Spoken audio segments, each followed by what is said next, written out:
Salut, c'est Marc. Dans cette vidéo, on va regarder un problème qu'on a couramment quand on veut faire du responsive avec Gutenberg, notamment quand on veut utiliser les colonnes sur Gutenberg. Donc, on va aller ici sur une nouvelle installation de WordPress. Donc, c'est le thème classique fourni par défaut par WordPress. Je vais aller directement sur un article et on va créer un article. Ici, donc, on va marquer titre de la page. Et en dessous, on va indiquer qu'on veut deux colonnes.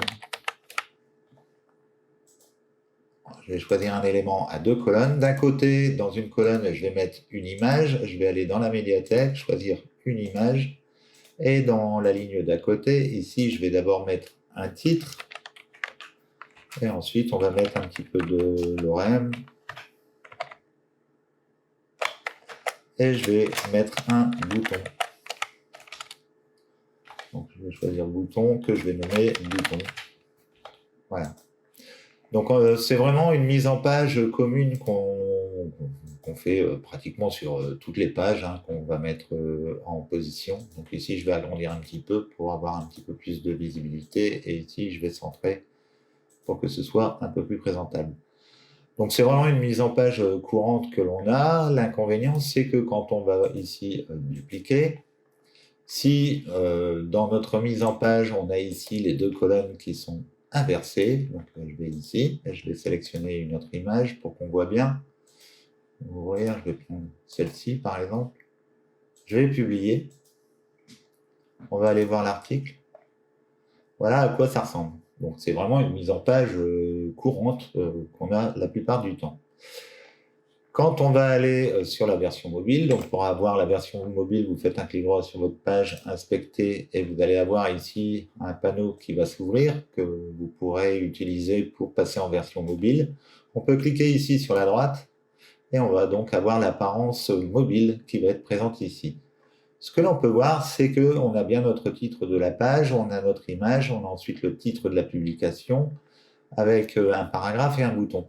L'inconvénient, c'est qu'ici, on repart directement avec un titre, un paragraphe et un bouton. Et ensuite, on a l'image. Donc, ce qui serait bien, c'est qu'en fait, cette image, elle vienne justement au-dessus du paragraphe pour qu'on ait une mise en page qui soit vraiment bien au niveau du responsive.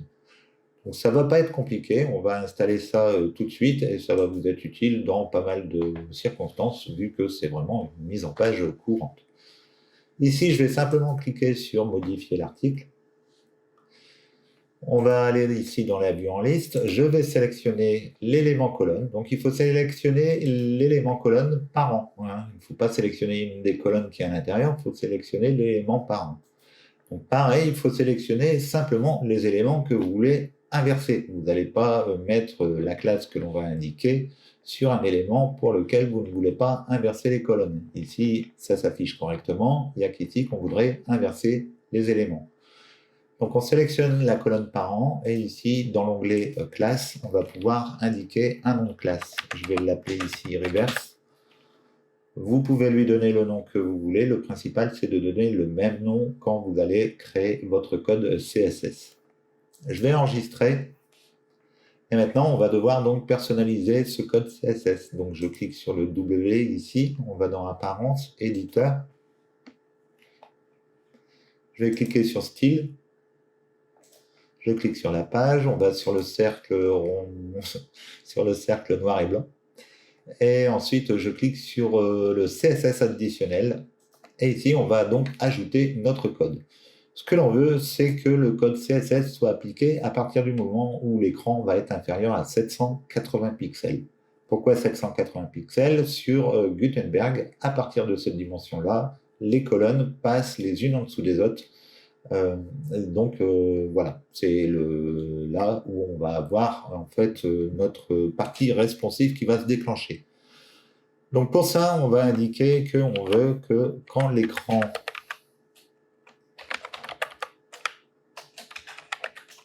est inférieur à 780 pixels, d'une taille maximum de 780 pixels, alors max, voilà, 2.780 px, on ferme les guillemets. Donc ici, j'ai mis une espace en trop. On va vouloir appliquer du code. Donc pour ça, on va ouvrir ici les accolades, on va refermer les accolades. Et donc ici, ça détermine à partir de quel moment on va déclencher la transformation au niveau du CSS. Maintenant, il va falloir appeler la classe que l'on a indiquée auparavant sur les deux colonnes, qui se nomme reverse. Pour appeler la classe, on met d'abord un point et ensuite on la nomme. Donc ici, reverse. J'ouvre les accolades, je ferme les accolades, et donc c'est ici qu'on va indiquer entre ces accolades le code que l'on veut appliquer. Donc le code que l'on va appliquer, ça va être flex-direction, deux points, colonne, reverse, point virgule. Et c'est tout ce qu'on va indiquer au niveau de notre code. Il n'y a rien de plus à faire. Il suffit simplement de marquer ce code ici. On enregistre. On va sur le site. Je vais aller chercher la page. Article. Modifier. Prévisualiser. Et donc, on a notre page ici. Et on va aller voir le responsive. Inspecter. On passe en responsive. Et maintenant, on a bien nos colonnes qui s'affichent correctement. On a l'arbre ici avec le titre, le texte et le bouton. L'arbre, le titre, le texte et le bouton. Et quand on va passer en mode ordinateur, tout reprend sa place normale. Donc voilà, j'espère que cette vidéo vous aura plu. Si vous avez aimé, n'hésitez pas à liker, à commenter, à partager. N'hésitez pas à aller en description pour télécharger le guide gratuit sur le référencement WordPress. Vous retrouverez également les liens pour le blog WPIBoo et des liens pour accéder à mes différents services de création de sites web et de référencement WordPress. Je vous remercie d'avoir suivi cette vidéo, je vous souhaite une belle journée et je vous dis à bientôt pour une prochaine vidéo. Ciao, ciao.